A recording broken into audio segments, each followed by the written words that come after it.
The America's Democrats podcast, a project of 21st Century Democrats, is made possible by contributions from our listeners. Want to do more? Go to americasdemocrats.org and click Donate. And thank you for allowing us to be your voice. And if you enjoy the show, please share it with your friends on Facebook and Twitter, and leave us a review on your favorite podcast app. This is the America's Democrats podcast, the weekly podcast for stand-up Democrats. I'm your host, Jim Cuddy. This week, how rural teachers are driving a movement for change, how progressive Democrats can win the rural vote by taking on the grip of corporate money. Plus, Bill Press talks with Sabina Singh, Deputy Communications Director for the Democratic National Committee. Had enough of Fox News, the House Freedom Caucus, and Donald Trump? If you want the facts that you won't get from them or from the fake news sites of the alt-right, then stay tuned. Our sponsor, 21st Century Democrats, works hard to get everyday Democrats involved in returning our party to its roots and to success at the ballot box. Sit back and listen, then stand up and fight. And follow 21st Century Democrats on Facebook for all the latest progressive news. We're glad you can join us. Erin McHenry Sorber studies the roots and the impact of teachers' strikes. As teachers across the country are fighting the underfunding of public education, she says the impact in rural America couldn't be more critical. And we say hello to Erin McHenry Sorber, who's an assistant professor of higher education at West Virginia University. Erin, thank you so much for joining us today on the America's Democrats podcast. Thank you. Well, we appreciate your time with us. Now, you've written extensively about teachers' strikes, why they happen, and their impact. And although you're in West Virginia, let's start with Los Angeles, because now this was about pay, but as you have noted, it was much bigger than that. What does this strike tell us about our investment in education in general? Right. Well, we see teacher pay as a common issue across these strike cases, from West Virginia to Los Angeles. Whether they're statewide or district level, we've also seen teachers protest against the much bigger issue of the underfunding of public education. This is perhaps not as surprising across states with conservative legislatures, but blue states are not immune to this problem. For example, the California Budget and Policy Center ranked its state 41st nationwide and per pupil spending when adjusted for the cost of living. And if we look at the numbers out of the Center for Budget and Policy, we see that at least 12 states have cut their primary form of state support for public education by 7% or more per student over the last decade. And out of those 12, 7 enacted income tax rate cuts at the same time, effectively costing tens or hundreds of millions of dollars each year, rather than restoring education funding to its pre-recession levels. And some states like West Virginia even continued to cut public education funding as recently as 2017, prior to the statewide work stoppage, and in West Virginia that cut was almost 3%. So as states continue to underfund their systems, we see things like underpaid teachers, understaffed service positions like nurses and counselors, outdated or inadequate supplies, and the list goes on. Well, and Los Angeles has a very large number of charter schools, and striking teachers wanted to put a cap on that. So what's the significant about this? Los Angeles actually has the greatest number of charter schools in the nation. The Los Angeles Unified Teachers Union puts that number over 250 just for the Los Angeles Unified District, with explosive growth in recent years. The union estimates that huge number of charter schools has equated to the siphoning of about $550 million per year from the district's public schools, because state funds follow students to the charter schools and away from the public schools, effectively exacerbating financial hardship already experienced by these struggling public schools. So when we couple this with the statewide underfunding of public education, this translates to a serious loss of resources for Los Angeles' public schools and classrooms. And so we see teachers protesting issues like large class sizes, some of which were capped prior to the strike at 46 students, with the district able to effectively disregard even these large size caps for reasons like financial hardships.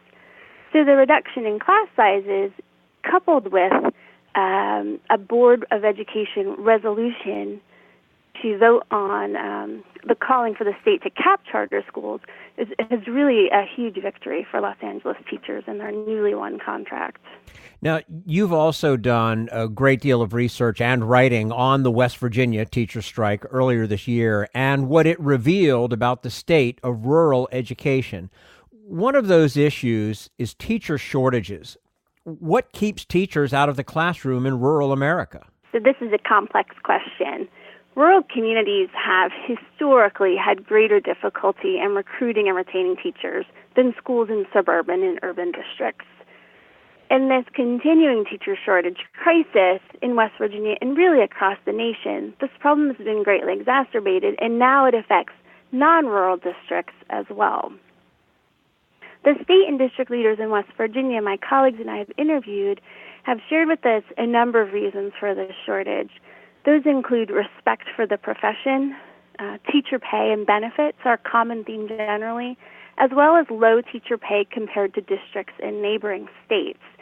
So for those rural districts that live on state borders in West Virginia, they're having a particularly difficult time as wealthier districts in neighboring states are able to poach teachers from these poorer West Virginia districts.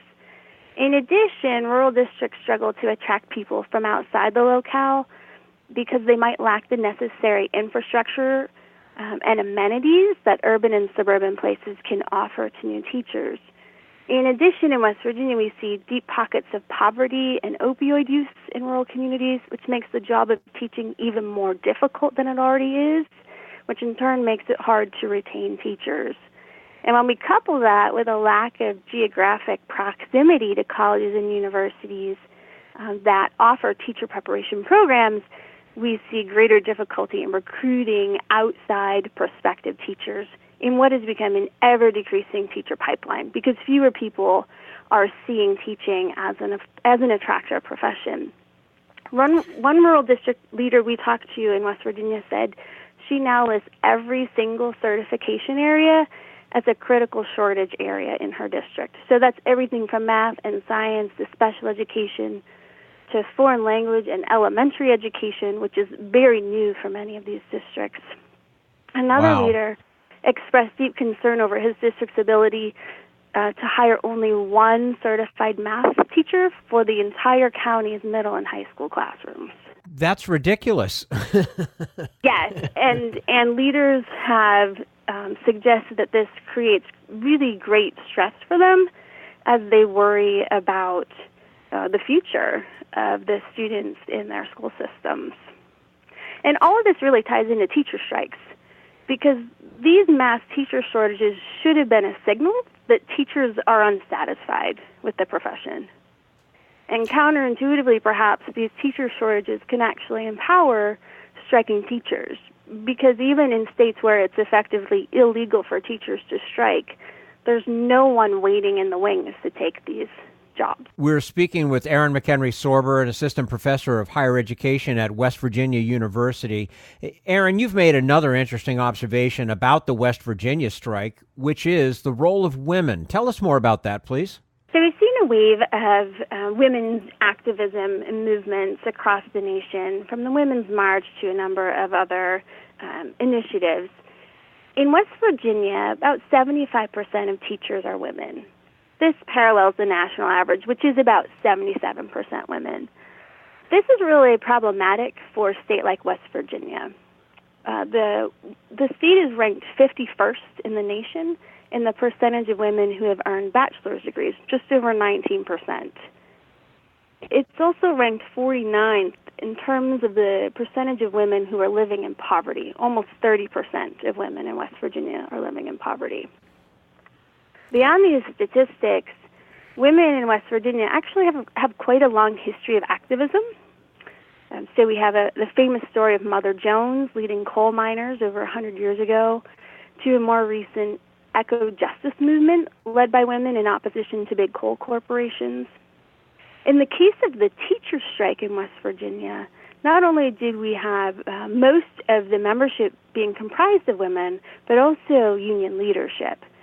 So 70% of the West Virginia Education Association county-wide presidents are women, and almost 60% of the West Virginia American Federation of Teachers affiliate presidents are women. And when you juxtapose these statistics against that of the state legislature, which ranked 48th in the percentage of women representatives, you can see how this movement, in a period of women's activism nationwide, can be considered a movement and a victory for women in the state. Now, something else that you've noted, especially in the case of West Virginia, is that teachers have little voice in policy making. Do you see that changing? Teachers have certainly begun to assert their voice in ways we've not seen before. And in the wake of the strike, teachers have become politically more assertive. They've developed, for example, their own political action committees. They've ran and endorsed political candidates with mixed results. And just recently staged a walk-in prior to the start of the school day to continue to draw attention to the underfunding of the state's employee insurance program, which was one of the main sticking points of the teacher strike. Given their own victory and the wave of union victories their labor actions sparked, I would not be surprised to see teachers continue to assert their expertise in education policy. And I think the recent victory by Los Angeles teachers, whose strike dove pretty deeply into the foray of education policy, has given hope to future teacher protests that they can win on issues beyond financial investment. At the same time that we see teachers asserting their voice around education policy decisions, we see lawmakers in some states, like Arizona and Oklahoma, try to stifle teacher voice, particularly in response to the Red for Ed movement. So, for example, in Oklahoma, social media posts suggest that teachers are contemplating future walkouts, but a Republican state legislature has introduced legislation to, first of all, make it illegal to strike, to make it illegal to threaten to strike, or to close schools as a means of resolving contract differences. And as part of this introduced legislation, the state would also deny pay to teachers who engage in activities, and striking teachers would have their teaching certificates revoked. Another bill introduced in Oklahoma requires protesters, in response to the teachers' movement, to post a $50,000 bond to protest at the Capitol building. So we see some legislators trying to push back on teacher voice in education decision-making. But with record numbers of emergency certifications, for example, in Oklahoma, that have been used to try to patch holes created by that state's critical teacher shortage, this rings hollow. Because there just isn't a line of prospective teachers waiting in the wings to take the jobs of teachers whose certifications might be revoked. Well, and so now the LA strike has ended, and I guess we can assume successfully for the teachers, as did the West Virginia strike. But with all of these other moves that are being made, do you still expect us to see more teacher strikes? I would say this is very likely. And there are a number of examples of teachers mobilizing towards action. So, for example, Texas teachers are planning a rally at their capital in March, advocating in large part for more funding. Oakland, California teachers are calling for a vote to authorize a strike in the event that they're unable to reach a satisfactory contract agreement. They've been working without a contract since July of 2017 and are fighting, not surprisingly, for things like increased pay, smaller class sizes, more counselors and nurses, a common theme we're seeing develop. Denver teachers are also currently engaged in a strike vote after 14 months of failed contract negotiations, which would be another district-level strike. And there are rumblings on social media about upcoming rallies and walkouts across countless other states. So across the country, we're just really seeing teachers fighting, not just for their profession, but for the viability of one of our nation's core public institutions. And I think they're continually spurred on by the victories they see occurring in other states and districts. Well, I hope that they can continue to advance, and I hope that it wakes people up to our need for more teachers. I mean, and we need to treat our teachers well. I mean, this is where it all starts. This is, it starts with education, early education. It's a shame that they have to go to these measures just to get decent pay, to get smaller class sizes, and all the rest. It just doesn't really make a lot of sense. Yeah, I agree. I'm hopeful that that media attention, not just to teacher shortages, but to teacher walkouts and strikes, will perhaps raise public awareness about the real plight of public education and the funding of our public education systems. Absolutely. Dr. Erin McHenry Sorber, Assistant Professor of Higher Education at West Virginia University, joining us today on the America's Democrats podcast. Erin, thank you so much for your time with us. We appreciate it and look forward to having you back again with us soon. Thanks for having me. You're quite welcome. And this is the America's Democrats podcast, the weekly podcast for stand-up Democrats.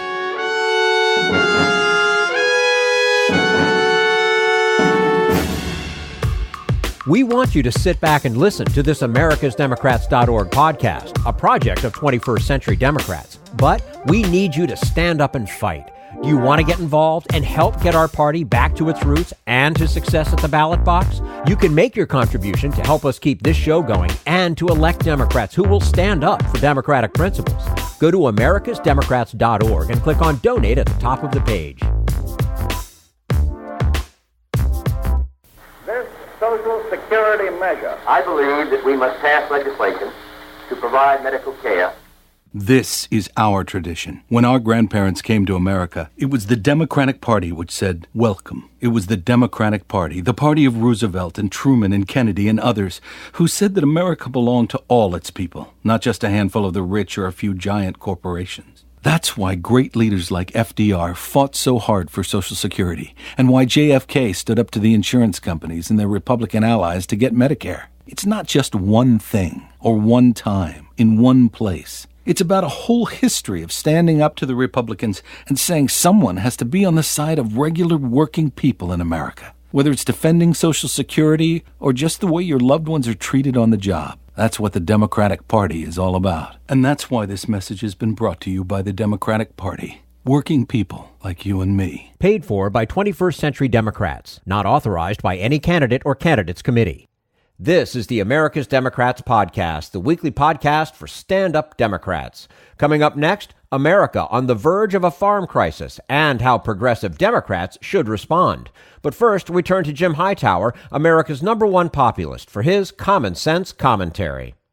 The richest man in the world, who heads one of the world's largest and richest corporations, is also filthy rich in arrogance and pomposity. Jeff Bezos of Amazon has demanded that a city's officials kowtow to him by handing billions of taxpayer dollars to his retail behemoth, essentially bribing him to locate an Amazon headquarters in this particular city. But lo and behold, the city mustered its collective integrity and pride to say no to this devil's bargain. The city I'm bragging on is not New York City, which recently made national news by rejecting Amazon's attempt to fleece its taxpayers. Rather, I'm saluting San Antonio, Texas, which in 2017 simply refused to play Bezos' con game when he first rolled it out. While 238 cities and states groveled in front of the diminutive potentate, San Antonio's mayor and top county official sent a Dear Jeff letter, kissing him off. They said their city has much to offer, but any development deal, quote, has to be the right fit, not just for the company, but for the entire community, adding that blindly giving away the farm isn't our style. The officials wrote that a key criteria for awarding any incentives was whether a company is, quote, a good corporate citizen, noting that Amazon almost certainly had already chosen its preferred location. They called the national search a money-grubbing scam. This public process is, intentionally or not, creating a bidding war amongst states and cities, they charged. Why should public officials anywhere be throwing billions of scarce public dollars at a pompous corporate prince who neither needs nor deserves such tribute? This is Jim Hightower saying, like San Antonio and New York, officials everywhere need to stop bidding against each other in the corporate bribe racket. Need an antidote to the progressive blues? Want some good news about how grassroots folks are rebelling against the corporate powers and winning? Well, here's an easy-to-swallow pill for you, the Hightower Lowdown. Hightower's monthly newsletter will give you the lowdown, even as it lifts you up. It's 4 pages a month, jam-packed with facts you can use, actions you can take, and Jim's own Texas humor, all for only $15 a year. To become a lowdowner, go to hightowerlowdown.org. This is the America's Democrats podcast, the weekly podcast for stand-up Democrats. Claire Kelloway has a deep history in writing about food, power, and politics. She says agricultural monopolies are driving farmers out of business, and the ball is in the Democrats' court to respond. And we say hello to Claire Kelloway, reporter and researcher with the Open Markets Institute. Claire Kelloway, thank you so much for joining us today on the America's Democrats podcast. Well, thank you so much for having me. Our pleasure to have you with us. Your recent article in the Washington Monthly makes a strong case on why and how Democrats need to connect with rural America. Let's start with the why. Why has the importance of the rural vote changed over time?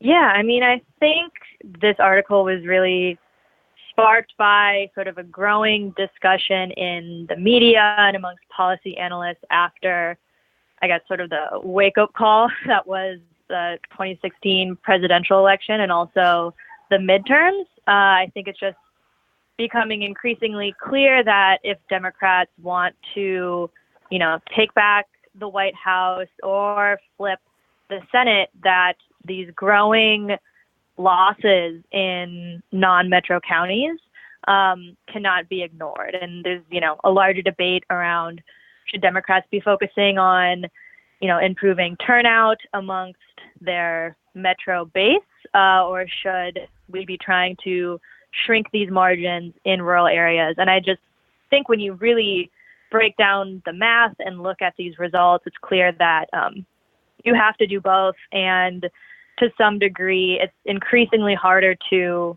just make the numbers work when you're losing by such large margins in non-metro counties.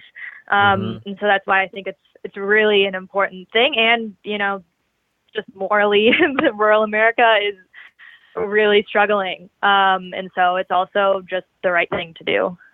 Sure. Yeah. Well, let's talk about how. The main thrust of your piece is, makes the case that Democrats must address the issue of market consolidation in rural America. So if you will, give us the economics for dummies explanation of what exactly that means. Bigger picture across the entire economy, not just rural America, we see that a change in the way we, this is a little wonky, but I guess interpret our antitrust laws, the laws that were put in place to tackle, the large railroads and, Standard Oils of their day, have sort of shifted their focus to over-prioritize efficiencies and low prices at the expense of, all other outcomes. This changed really in the 80s, and since then, there's been unprecedented levels of increased concentration in all industries. So, the number of mergers every year has ballooned from about 14,000 per year in 2,000 annually, in 1980 to 14,000 per year today.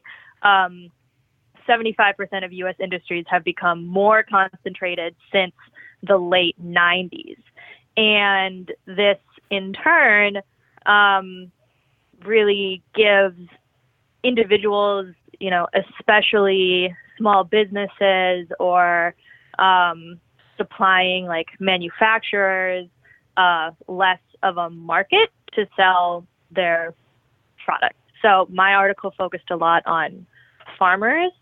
And really, as we've seen buyers of agricultural products, whether they be meat packing companies or grain traders, that these mergers have really just shrunk the field, leaving it so in many areas, farmers only have one place to sell their products, which just gives them less and less power to get a fair price for their goods. At the same time as there's been unprecedented mergers in the seed business and the agricultural inputs, agrochemicals, and equipment, which has also increased their cost of doing business. And so it's this, squeeze of concentrated players that's really hurting farmers. But I think it's a trend that is repeated across a lot of other rural industries. Well, those numbers that you brought up, I mean, I've had a sense over the years that there's been this market consolidation going on, but those numbers that you brought up, wow, that's jaw-dropping. Especially in agriculture too, right? And I think what's interesting, both shocking and in some ways hopeful to this story, is that a lot of these changes and increases are recent, especially in agriculture. The industry has just become markedly more, again, consolidated from the corporate end since, the 80s and 90s. I think there's a lot of talk that this is, natural market forces, that it's natural for businesses to come together. But I think in reality, these are explicit policy decisions in how we regulate markets and choose to allow these large mergers to be approved, which is, again, why it's, as I argue, an important policy lever that we're, for a large part, ignoring, but I think is really important for, lots of workers and farmers. Well, and let's talk a little bit more about that, Claire. How does the market consolidation affect the lives and livelihoods of farmers in the U.S.?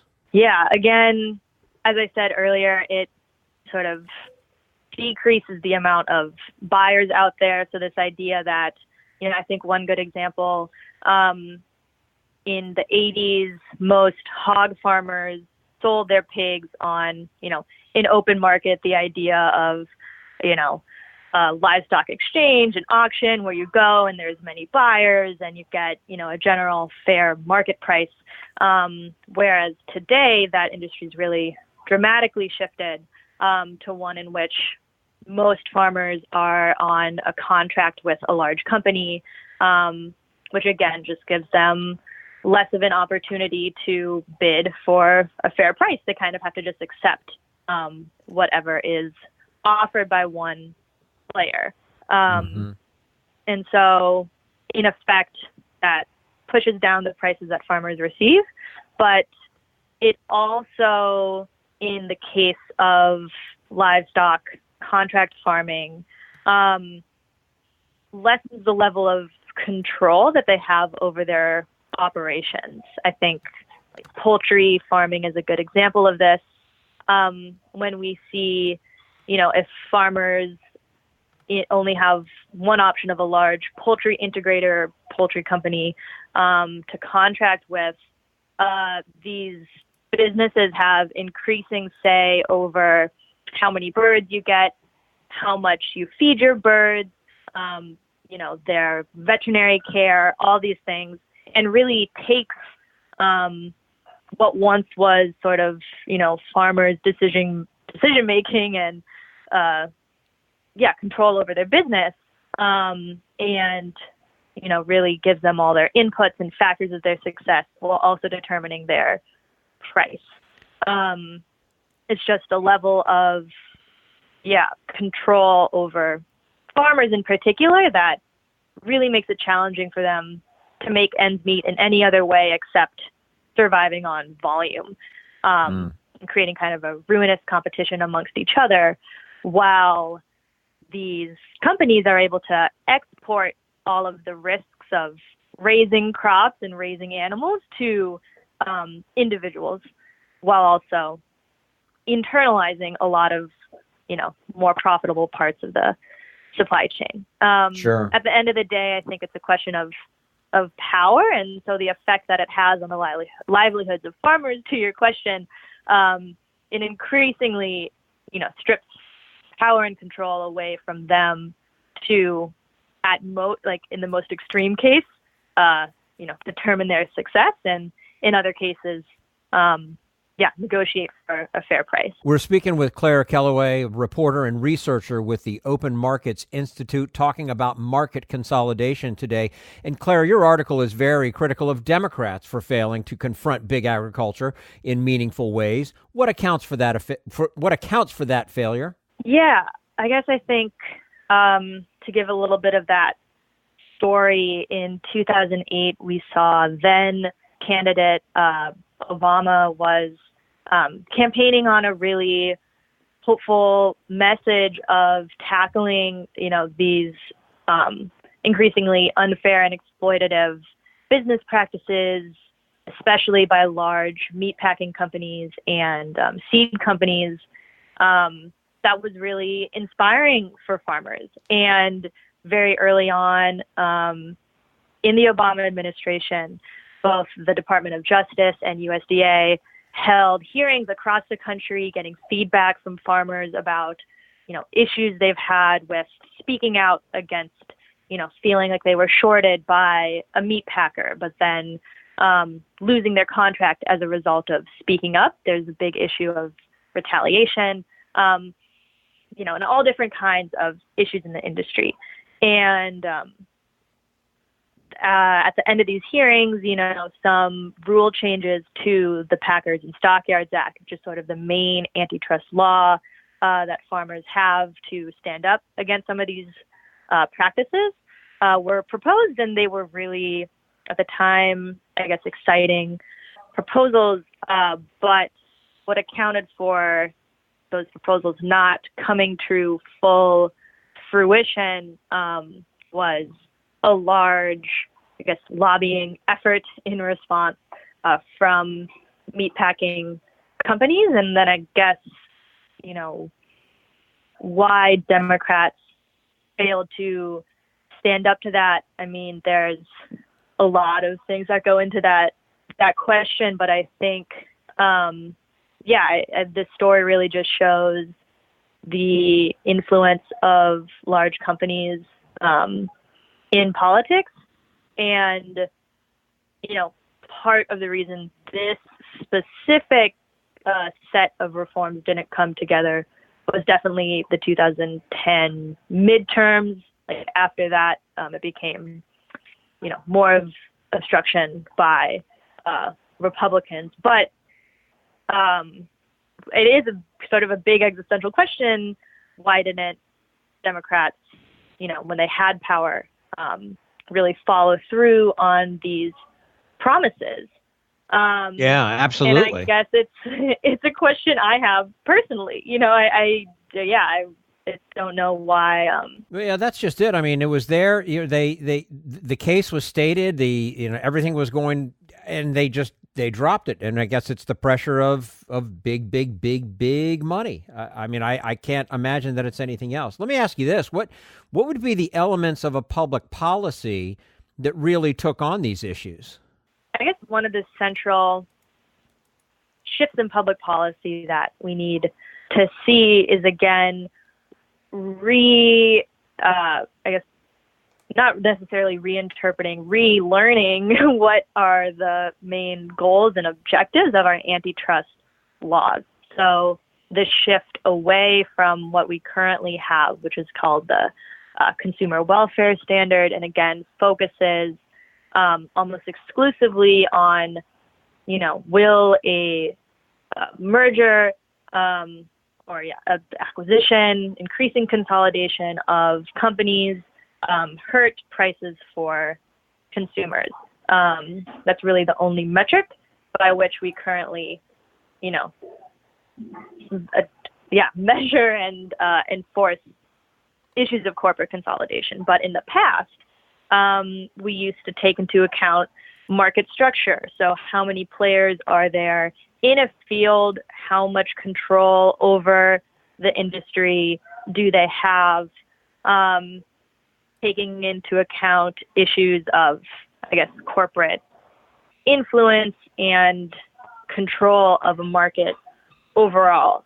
So I think, learning from those past policies, merger guidelines of, the late 60s, for instance, and just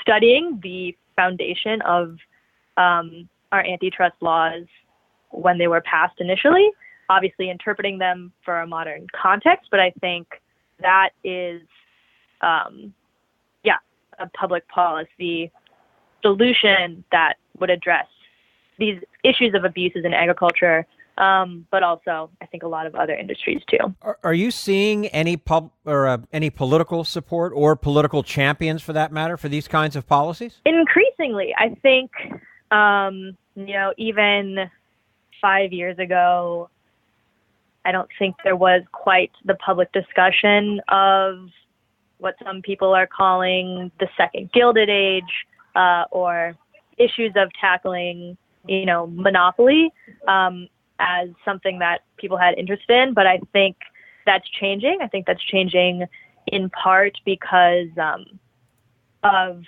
some of the growing issues with our modern tech monopolies have really brought the issues of, growing corporate power to the forefront. But it's kind of busted open and revealed this increased concentration that's happened across the entire economy. And so, Democrats in their I think it's called the Better Deal, right? Their Better Deal platform did make note of, addressing issues of monopolization and concentration, of candidates that we see. I talked a little bit in my Washington Monthly piece about how J.D. Scholten in Iowa really campaigned on tackling agribusiness power as a way to, help farmers who are in the midst of a growing farm crisis. But then also on the national stage, we see, potential presidential hopefuls like Cory Booker, who introduced a bill to halt agribusiness mergers. I also think Elizabeth Warren talks a lot about these issues. And I guess I expect that it will be more of a talking point, I think, going forward. But I guess we'll have to see. It still isn't certainly widely prominent. Right. Well, we can only hope. Now, before we let you go, I want to end with a quote from your piece. Democrats have an opportunity and a moral obligation to win these votes back by offering policies that will improve their livelihoods in a way that stoking white cultural grievance never will. Any last words on that? Yeah, that does sort of speak to, the approach that I think Democrats both, as I said, should morally take, but I also, believe strategically will be helpful to appeal to, people where we see Republicans increasingly relying on, racial resentment and fear and messages of xenophobia that I do believe, analysis has shown definitely played a role in motivating voters. And yet I think these groups have more common economic interests than we give credit. And I think that, appealing to shared, in this case, oppressors in terms of, concentrated corporate powers, but also shared economic interests, not only does the right thing by these communities that are struggling, but I believe can be, more effective and just better for our culture than stoking fear as a way to gain votes. Mm-hmm. Well, we'll find out in 2020, that's for sure. Claire Kelloway, reporter and researcher with the Open Markets Institute, joining us today on the America's Democrats podcast. Claire, thank you so much for your time with us. Appreciate it, and look forward to having you back again with us soon. Yeah, no, it was great. It was great talking with you, and thanks again for having me. You're quite welcome, and thank you for joining us. This is the America's Democrats podcast, the weekly podcast for stand-up Democrats. And we're clear. Claire, thank you so much. That was great.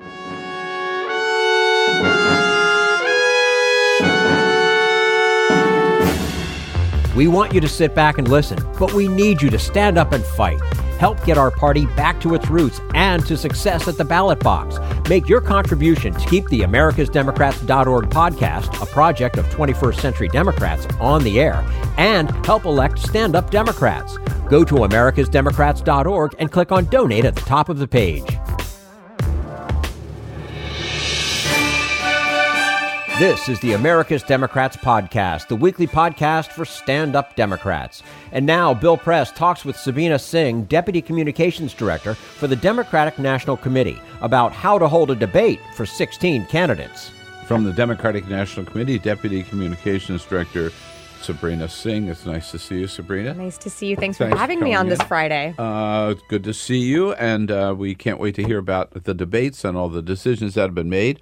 But first, we want to give a chance for our listeners and viewers to sound off about some of the things we've been talking about so far. Yes, indeed. As you can imagine, Bill, we got a lot of comments on Amazon pulling out of New York City. Smacky Pipe says, I wonder if the Amazon Prime annual cost will rise again as well. Good point.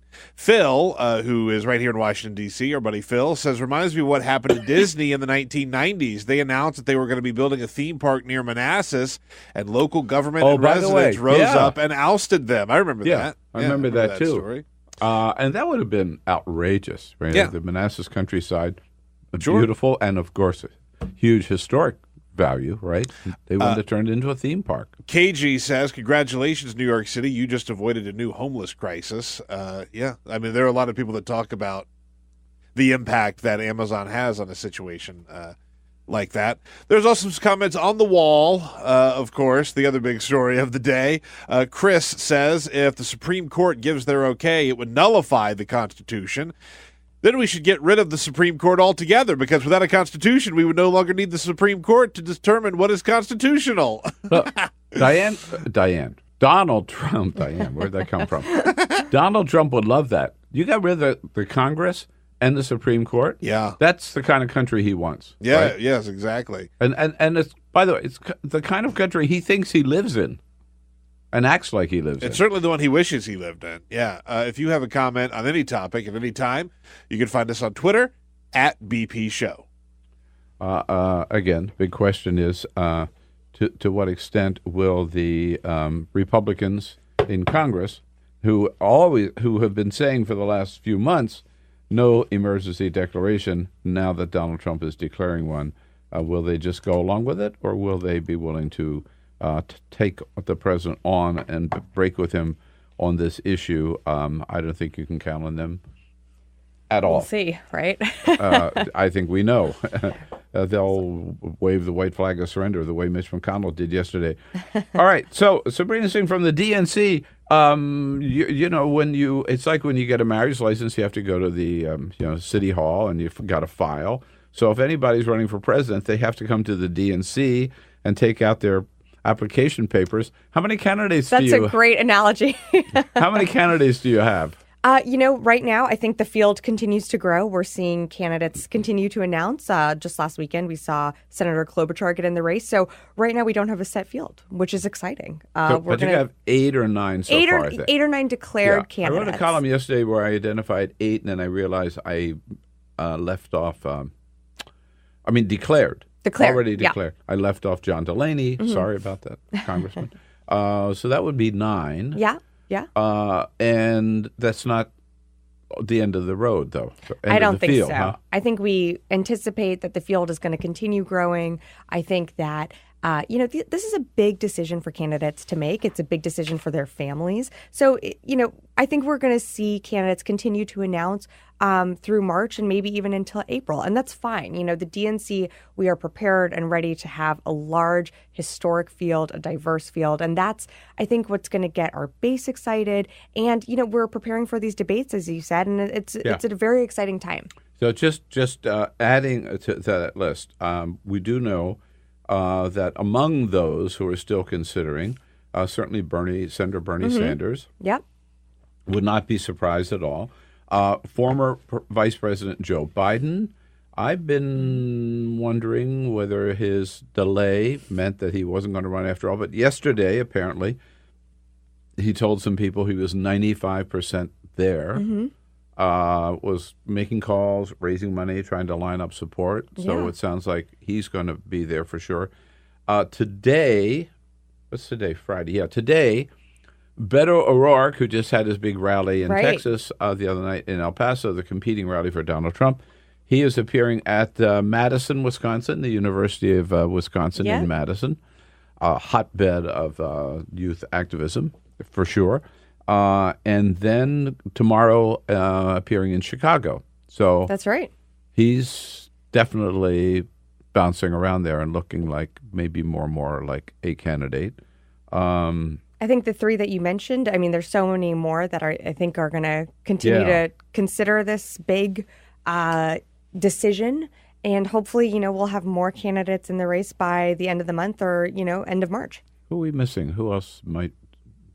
We know that some of the ones we talked about have already dropped out, but they're the big three left, I guess. Beto, Bernie, and Biden. There you go. Yeah. I mean, there are a lot of others. Yeah, like Jeff Merkley is one that I think of. Bill de Blasio says he's still thinking about it. I'm not saying I think he's going to, but there was a report this week that Michael Bloomberg. He was Bloomberg. Whoa. Another B. Bloomberg, Bernie, Beto, and Biden. Yeah, there's still Sherrod Brown, of course. Another one. Yeah, 5. Another That's B. right, Sherrod Brown. Right. Okay. All right. So, we don't it's know. an exciting field already. It is. No, it's a very, very exciting field. It's just a little tangent here, a sidebar, but it was reported yesterday that the Trump campaign has started oppo research on 3 candidates that they consider the most viable. Mm-hmm. What do they know, right? Right. But they're looking at Kamala Harris, Elizabeth Warren, and Cory Booker. So I think they might have to widen their I think oppo research a little bit. Now, so however many are in, we're going to start the debates actually in 2019. Your chairman has told us here on the show. But what are we talking about now? So we're talking about the first debate being in June, and what we announced yesterday was the first debate will be a partnership with NBC, MSNBC, and Telemundo, and then the second debate will be a CNN debate. And when will the second one be? July.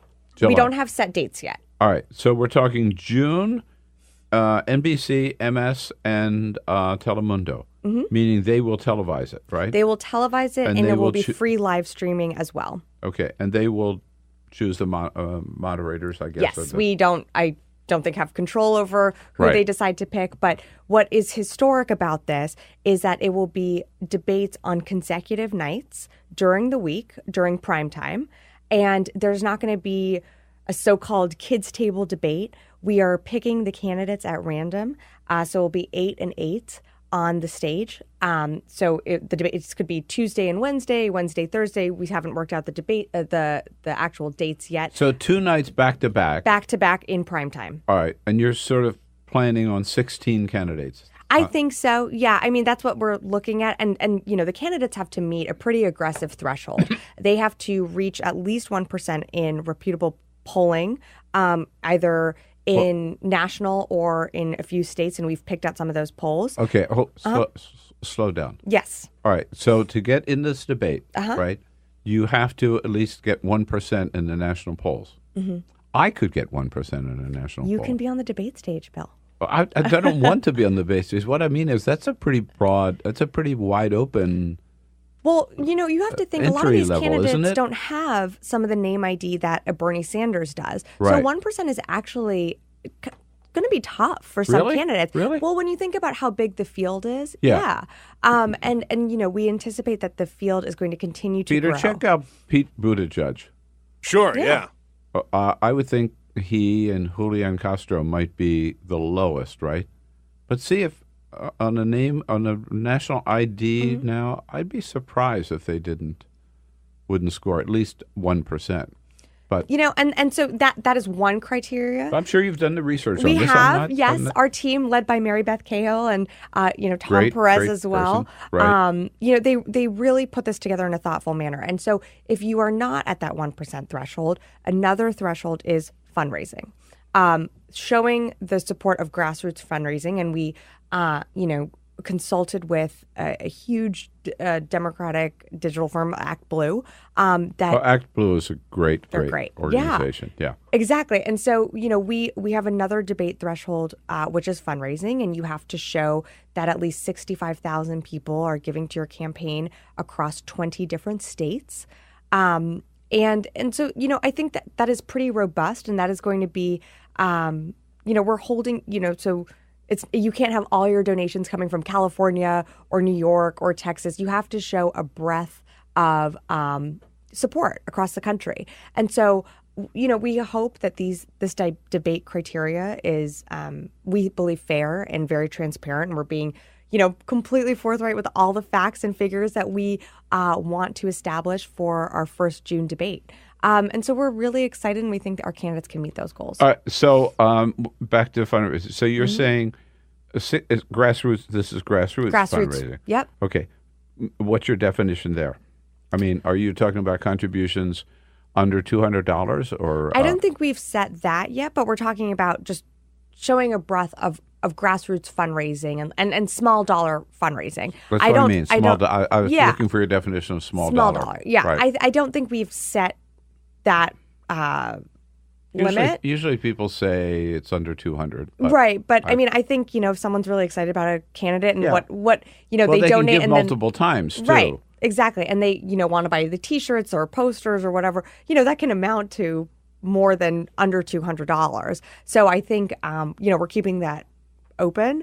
But we want to make sure that we have candidates that are showing that they can fundraise across the country. Right. And again, if you have a strong base in California or a strong base in New York, we want to make sure that, you have support from Idaho to Texas to Florida to Maine. Mm-hmm. We want to show. Now, one thing you haven't mentioned. So those are the two criteria you have to test. You have to meet. Right. Did we find out the name ID on Buttigieg, or is it? I was looking around at different polls. Right. It really just does depend on the polls. Yeah. So, is he 1% in any of them? Yeah, he is. He is in some. Yeah. He is in some. Yeah. So you're saying, but like an average of polls, I guess, huh? Yeah, and closer to the debate, I believe in what we put out. We have like a sample of like 10 different polls that we will be looking at, but it has to be closer to the debate. Okay, it's not going to be right now. It's going to be a month before. One thing, what is your cutoff date? What people have to declare by, let's say your poll is, or your debate is June 15th. Yeah. That they have to declare by June the 1st? We have not set a cutoff date, but I think candidates that want to get in, I mean, that's why the DNC announced our debate schedule so early. Candidates know that if they want to announce in late May, that if they want to make it to the first debate, they're going to have to meet these debate thresholds. So that might adjust their announcement plans a little bit, which is why we wanted to announce early and be fair and transparent to everyone. And something that I think is really important that I know we touched on last time that I was here, and I know Tom has talked about, is that, the first two debates are going to be completely random on who's on what stage. It's literally going to be, I'm using this as, names being drawn out of a hat. I don't know if we're actually going to draw names out of a hat or how, the randomized pulling of names will be done. But there's no JV varsity team. There's no kids table debate. It is going to be as fair, and because we want people to see the different candidates and hear from all of them in a fair way. I think that's fair. Yeah. I mean, I think. Well, thank you. I mean, if you. The varsity and JV debate was not fair. Right. I mean, there were some really good people who were good candidates, meaning like Carly Fiorina, Lindsey Graham, who were in the JV debate, who are as serious, certainly, as Rand Paul was. Right, or Jeb Bush. Or Chris Christie, and should have been on that same stage. I mean, I could see, if I were a candidate, I mean, I would agree with the deal where you have, let's say you have 16, you just put all 16 names in a hat, and the first 8 that you pull go on day 1, and the next go on day 2. Go on day 2, yeah. Or somehow have you mix them up as you pull the names out of the hat. Right. I mean, it's sort of like, the lottery, right? Right. Don't always win, but of course you don't play, you don't win. But the one thing you haven't mentioned as a test is social media presence, which I thought might. That's an interesting one. How many followers they have on Twitter or whatever. Yeah. I'm not. I wonder if that were considered. as a criterion? I don't know. I think that, social media following also I do think that is a tough metric because someone that doesn't have a huge social media following, like a Beto compared to... Oh, Beto does. Right. No, that's what I'm saying. See. Compared to, some like a John Delaney.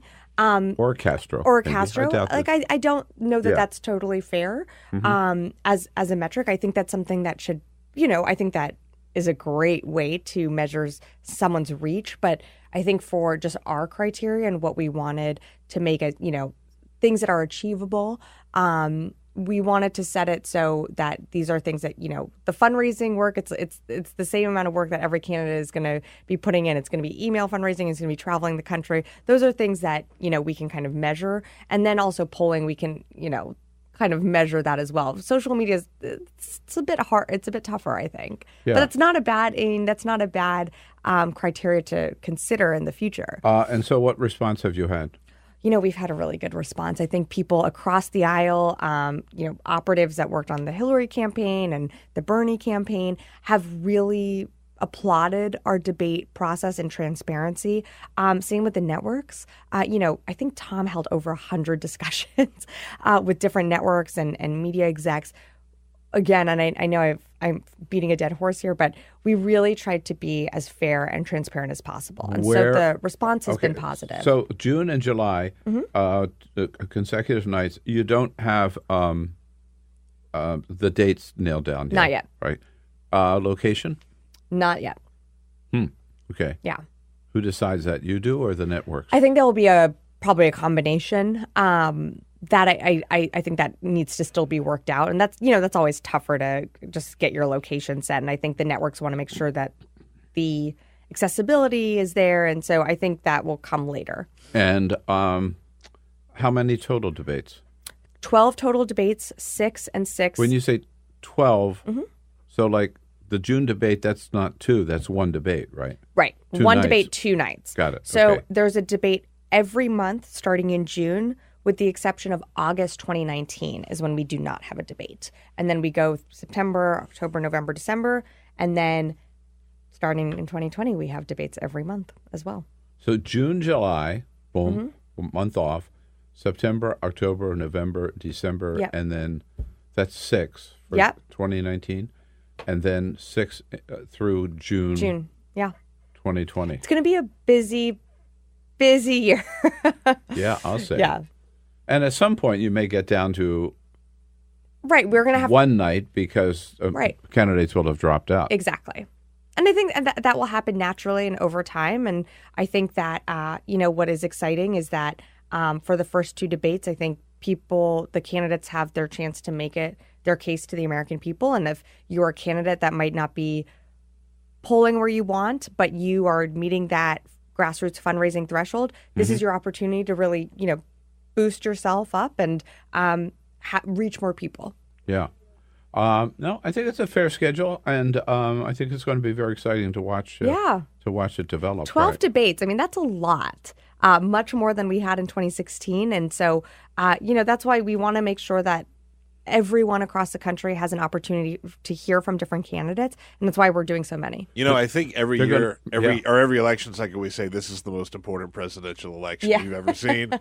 I think we can all agree that this coming presidential election is, in fact, the most important presidential election we've ever seen. I mean, I know Tom said this in 2018 that our democracy was on the ballot, but it is, again, the same case in 2020. I mean, we cannot have 4 more years of Donald Trump. I think we are seeing how reckless he is being by declaring a national emergency on, just trying to get funding for his wall. We need a Democratic president in 2020, and I think we're on the path to do that. Well, I was going to ask you about the declaration of the national emergency, which is going to happen this morning. We know it's going to happen, and Mitch McConnell's already agreed to go along. But this is something that the Republicans in Congress, in the Senate particularly, have been saying, for the most part, almost all of them across the board, Republicans have been saying, no,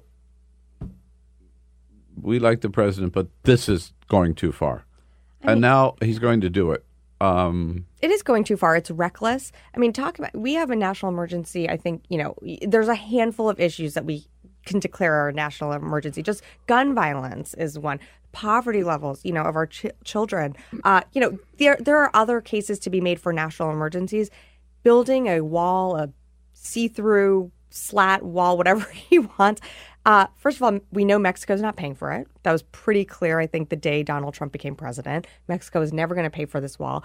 But, 55 days later from, what we had in the government shutdown and almost 1 million people affected, we are nowhere. We are exactly where we could have been 55 days ago. Donald Trump did not get the money for his wall or enough that he needed. And now he's trying to declare a national emergency and pull resources away from other agencies. No, that's an excellent point, which not too many people are making, which is why have if he's going to declare this a national emergency, right? Why have go through the shutdown in the first place, right? For 35 days, the first one, and even threatening a second one. So, for those 35 days, all those people who were furloughed, some of them still haven't gotten their back pay, right? But even if they did, what they had to go through, the pain and suffering they had to endure, and the uncertainty during that time. And not only that, all the money that this cost the American economy, it's billions of dollars in lost wages and lost business because people couldn't get to work. They didn't have money to spend. All of that basically for nothing because he was going to do this emergency declaration no matter what, anyhow. It was for nothing. Right. Totally for nothing. Right. That's all for the America's Democrats podcast. Thank you to all who made today's show possible. Erin, McHenry, Sorber, Claire Kelloway, and the entire Bill Press team. And thank you for listening. If you liked what you heard, please get involved in our efforts to keep this show going and to elect Democrats who are bringing the party back to its roots. Go to americasdemocrats.org and click on Donate at the top of the page.